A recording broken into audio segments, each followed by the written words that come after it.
Ada satu pertanyaan yang jarang diajukan, tapi diam-diam menggetarkan batin banyak orang. Mengapa dalam kebijaksanaan Jawa, diam justru dianggap sebagai bentuk kekuatan tertinggi? Di dunia yang bising, di mana suara paling keras sering dianggap paling benar, orang Jawa memilih jalan yang berlawanan. Mereka tidak berlomba untuk bicara lebih dulu, tidak tergesa menjelaskan diri, tidak sibuk membela.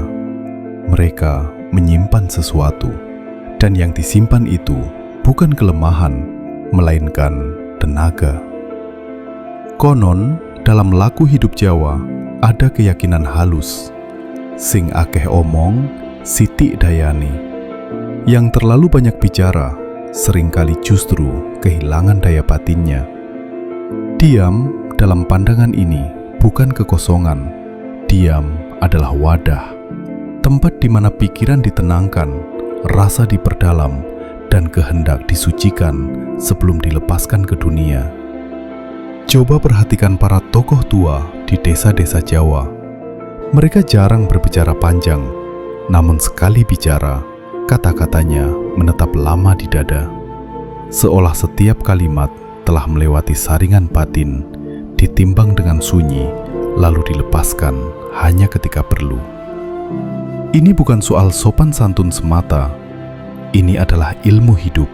Ilmu yang memahami bahwa energi manusia bocor melalui kata-kata yang tak dijaga, bahwa kekuatan sejati sering lahir dari kemampuan menahan, bukan meluapkan.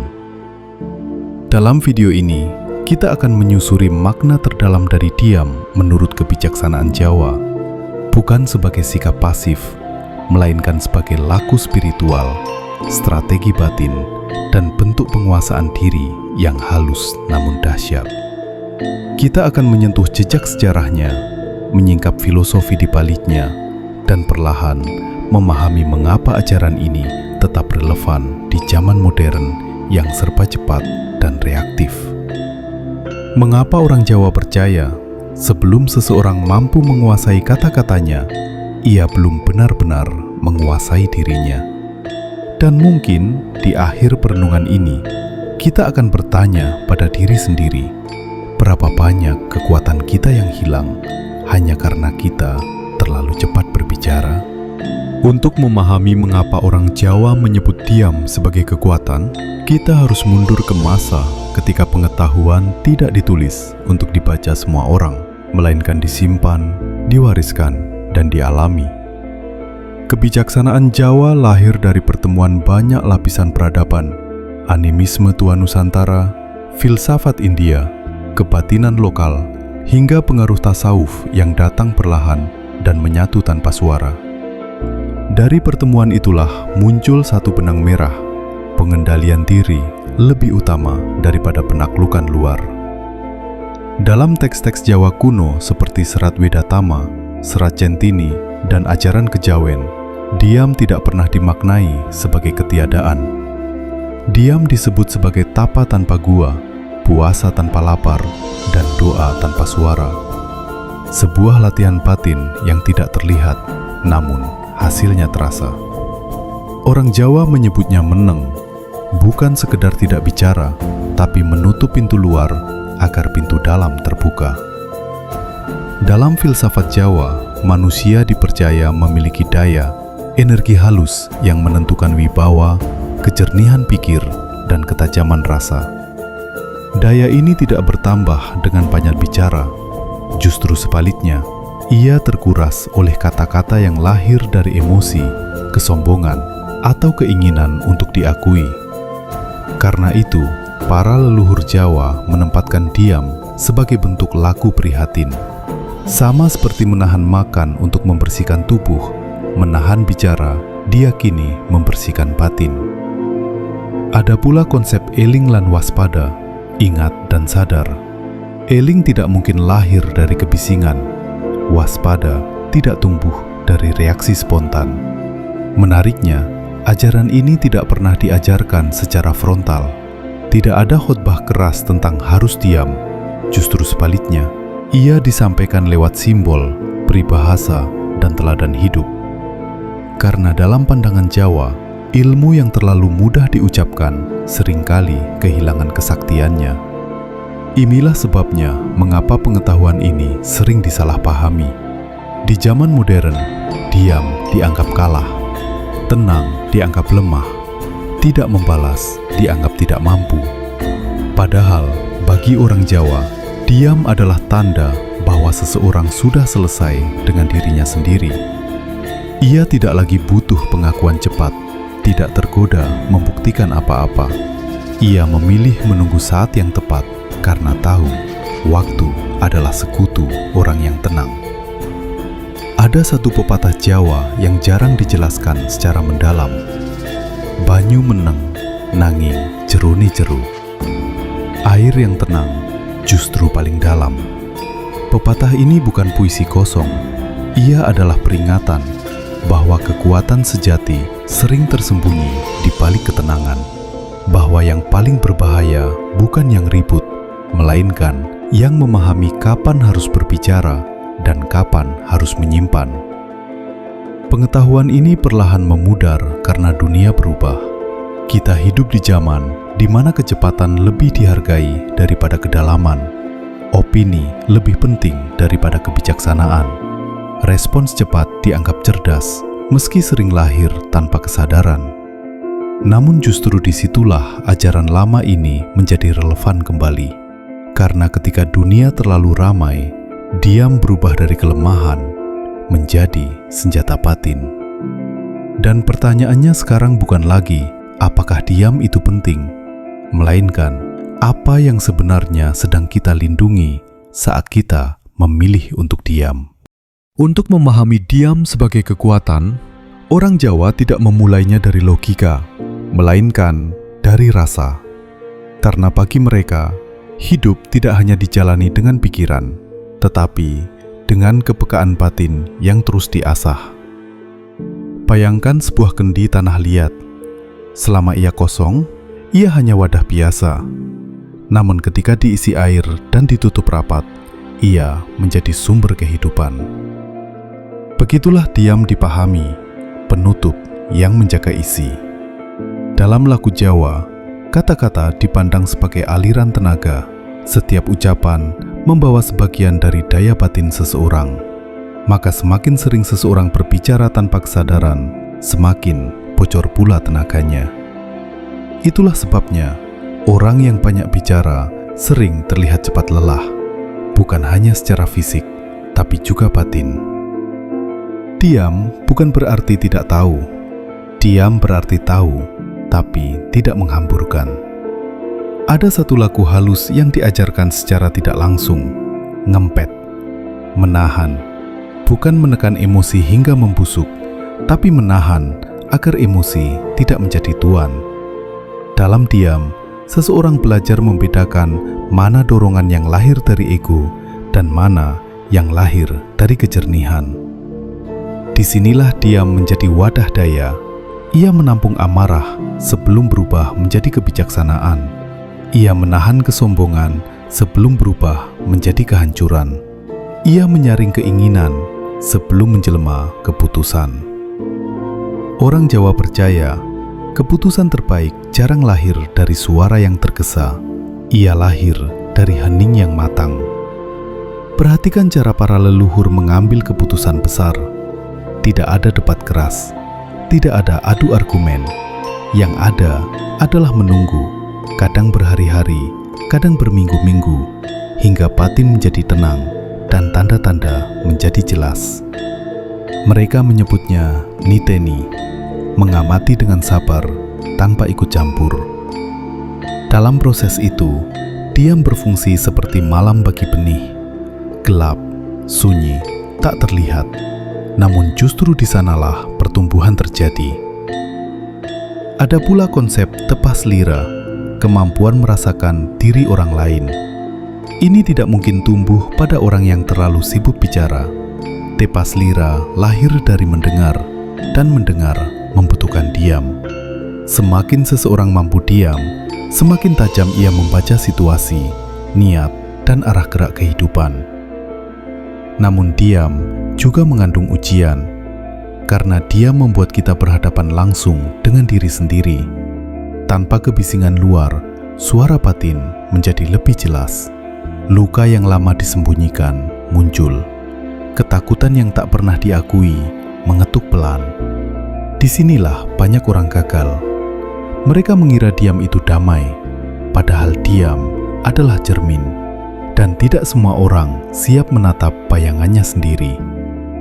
Karena itu, diam dianggap sebagai laku orang kuat, bukan karena ia mengalah, tapi karena ia berani bertahan di dalam keheningan. Berani tidak lari ke keramaian untuk menutupi kegelisahan. Dalam tradisi Jawa, semakin tinggi kedewasaan batin seseorang, semakin sedikit ia berbicara tentang dirinya. Ia tidak perlu memamerkan perjalanan spiritualnya, tidak perlu mengumumkan kedalaman ilmunya. Daya justru terasa dari sikapnya yang tenang, dari caranya hadir tanpa menuntut perhatian. Seperti gunung, ia tidak berteriak bahwa dirinya tinggi, namun semua tahu kehadirannya tak bisa diabaikan. Diam pada titik ini bukan lagi strategi sosial. Ia menjadi bahasa batin, cara seseorang berdialog dengan hidup tanpa harus selalu bersuara. Dan mungkin di sini muncul pertanyaan yang belum ingin kita jawab sepenuhnya. Jika diam begitu kuat, mengapa tidak semua orang mampu melakukannya? Di titik yang lebih dalam, orang Jawa memahami satu paradoks yang jarang disadari.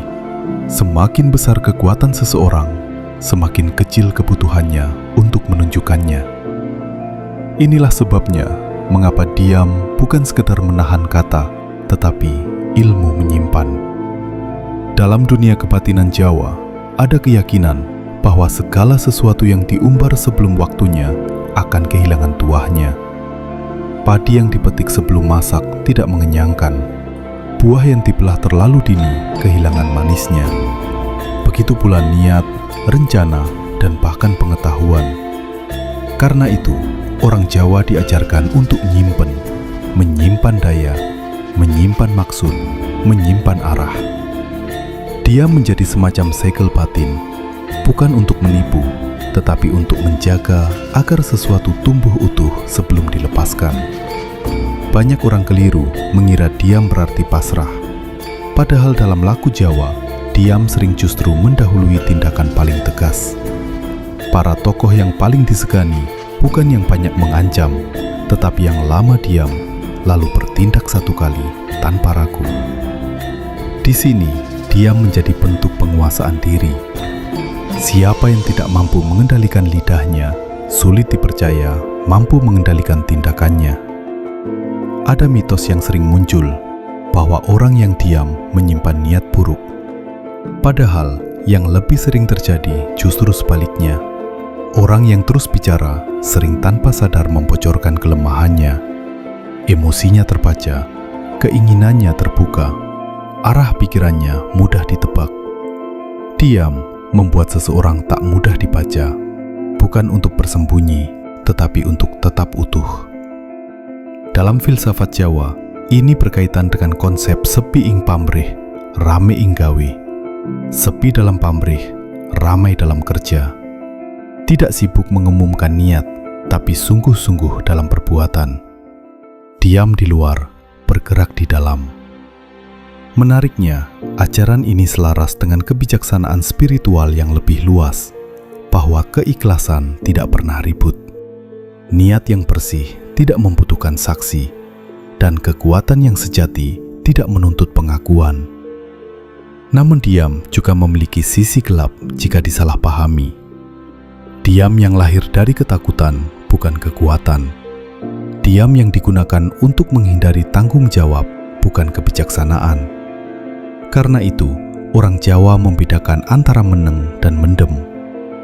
Meneng adalah diam yang sadar. Mendem adalah menekan tanpa memahami. Yang satu menyuburkan batin, yang lain meracuni perlahan. Diam yang kuat selalu disertai kejernihan. Ia tidak memendam dendam. Ia tidak menyimpan iri. Ia hanya menunggu saat yang tepat dengan batin yang bersih. Disinilah muncul dimensi spiritual yang lebih halus. Dalam keheningan, seseorang belajar mendengar isyarat kehidupan. Tidak semua jawaban datang lewat kata. Banyak yang datang lewat rasa, firasat, dan kejadian kecil yang hanya terlihat oleh mereka yang tidak tergesa. Orang yang terbiasa diam menjadi peka. Ia tahu kapan harus melangkah dan kapan harus berhenti. Ia tahu kapan bicara akan menyelamatkan dan kapan diam justru lebih jujur. Dan inilah alasan mengapa ajaran ini sering hilang di zaman modern. Kita hidup di dunia yang memuja ekspresi, bukan penahanan. Dunia yang mengira transparansi selalu berarti kejujuran. Padahal, tidak semua yang jujur harus diumumkan. Diam dalam laku Jawa adalah bentuk kesetiaan pada proses. Ia menghormati waktu. Ia tidak memaksa hasil. Ia percaya bahwa apa yang matang akan menemukan jalannya sendiri. Pertanyaannya kini bergeser. Bagaimana membawa kekuatan diam ini ke dalam hidup sehari-hari tanpa jatuh pada sikap pasif atau terasing? Menjadikan diam sebagai kekuatan bukan berarti menarik diri dari dunia. Justru sebaliknya, ini tentang hadir sepenuhnya tanpa terjebak dalam dorongan untuk selalu bereaksi. Orang Jawa tidak mengajarkan kita untuk membisu, tetapi untuk berbicara dari tempat yang jernih. Langkah pertama adalah mengenali perbedaan antara dorongan dan kebutuhan. Setiap kali ingin bicara, bertanya pelan pada diri sendiri, apakah ini perlu atau hanya ingin melepaskan kegelisahan? Diam memberi jarak, dan jarak memberi kejernihan. Dalam praktek sehari-hari, ini bisa dimulai dari hal sederhana, menunda respons. Tidak semua pesan harus dijawab seketika. Tidak semua opini perlu ditanggapi. Dengan menunda, kita memberi ruang bagi rasa untuk tenang, sehingga jawaban, jika memang perlu, lahir lebih tepat. Orang Jawa menyebut ini sebagai ngendaleni, mengendalikan, bukan mematikan emosi, tapi memegang kendalinya. Seperti penunggang kuda yang baik, ia tidak menarik tali terlalu keras, namun juga tidak membiarkan kuda berlari liar. Diam juga bisa dilatih lewat mendengar. Mendengar tanpa menyiapkan jawaban. Mendengar tanpa niat mengoreksi. Dalam keheningan itu, kita belajar memahami bukan hanya kata-kata orang lain, tapi juga getar perasaannya. Dari sinilah tepas lira tumbuh, dan hubungan menjadi lebih dalam, bukan lebih ramai. Ada pula latihan batin yang sederhana namun jarang dilakukan. Diam sebelum bertindak. Sebelum mengambil keputusan penting, sisihkan waktu untuk tidak membicarakannya dengan siapapun. Simpan sejenak, biarkan ia mengendap. Jika niat itu tetap utuh setelah sunyi, kemungkinan besar ia lahir dari tempat yang benar. Namun penerapan diam juga memiliki jebakan. Diam bisa berubah menjadi pelarian jika digunakan untuk menghindari konflik yang perlu diselesaikan. Diam bisa menjadi dinding jika dipakai untuk menutup diri dari tanggung jawab. Karena itu, kunci dari diam yang kuat adalah kesadaran. Diam yang sadar tidak memutus hubungan, ia justru memperhalusnya. Dalam tekanan hidup modern, pekerjaan, ekonomi, tuntutan sosial, diam menjadi ruang pemulihan. Ketika dunia menuntut kita cepat, diam mengingatkan bahwa tidak semua yang penting harus dikejar. Ada hal-hal yang hanya bisa didekati dengan pelan. Bagi orang Jawa, batin yang tenang adalah modal utama menghadapi hidup, bukan harta, bukan jabatan. Karena dari batin yang tenang, lahir keputusan yang tidak reaktif. Dan dari keputusan yang tidak reaktif, lahir kehidupan yang lebih utuh. Cobalah satu hari dalam seminggu untuk mengurangi bicara yang tidak perlu. Bukan untuk menjadi misterius, tapi untuk mengamati apa yang sebenarnya ingin keluar dari diri kita, apa yang selama ini tertutup oleh kebisingan. Pelan-pelan kita akan menyadari satu hal: diam bukan membuat kita kehilangan suara. Ia justru mengembalikan bobot pada setiap kata, dan ketika kita akhirnya berbicara, orang akan mendengar. Bukan karena suara kita keras, tetapi karena batin kita hadir sepenuhnya. Pada akhirnya, orang Jawa tidak menyebut diam sebagai kekuatan, karena ia membuat seseorang tak terlihat. Justru karena di dalam diam, segala sesuatu menjadi lebih jelas. Diam adalah ruang. Ruang bagi batin untuk bernapas. Ruang bagi niat untuk dimurnikan. Ruang bagi keputusan untuk lahir tanpa tergesa. Kita telah melihat bagaimana diam dalam kebijaksanaan Jawa bukan sikap pasif, melainkan laku sadar. Ia adalah wadah daya, segel niat, dan tanda kedewasaan batin. Dari sejarahnya, dari falsafahnya, hingga penerapannya dalam hidup sehari-hari, satu benang merah terus muncul, yang tidak terburu-buru, seringkali lebih sampai. Di dunia yang terus mendorong kita untuk bersuara, berpendapat, bereaksi, membela, diam menjadi bentuk perlawanan yang halus. Bukan melawan orang lain, tetapi melawan dorongan dalam diri yang ingin selalu diakui.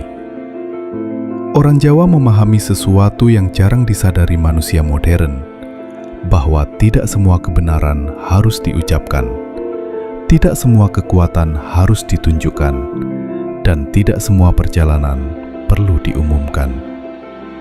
Ada saatnya bicara adalah kewajiban, namun ada saatnya diam adalah kebijaksanaan tertinggi. Ketika diam dilakukan dengan kesadaran, ia tidak menutup jalan hidup. Ia justru meluruskannya. Ia membuat kita lebih peka membaca tanda, lebih sabar menunggu waktu, dan lebih berani menahan diri ketika ego ingin berlari lebih dulu. Mungkin inilah sebabnya mengapa para leluhur Jawa tampak tenang menghadapi perubahan zaman. Mereka tidak sibuk melawan arus dengan suara keras. Mereka berdiri kokoh, diam, namun dalam. Dan kini pertanyaannya kembali kepada kita. Di tengah dunia yang makin ramai, masihkah kita memberi ruang bagi keheningan untuk membimbing langkah? Jika perenungan ini terasa mengetuk pelan, jangan buru-buru menjawabnya. Simpan sejenak. Biarkan ia bekerja dalam diam, seperti ajaran itu sendiri. Jika Anda merasa narasi semacam ini membuka sudut pandang baru, luangkan waktu untuk menyimaknya kembali, merenungkannya, dan bila berkenan, berbagi pemikiran Anda. Karena kadang, percakapan paling bermakna justru dimulai setelah kita berani diam. Dan mungkin dari keheningan itulah, kekuatan kita yang sebenarnya akan menemukan jalannya.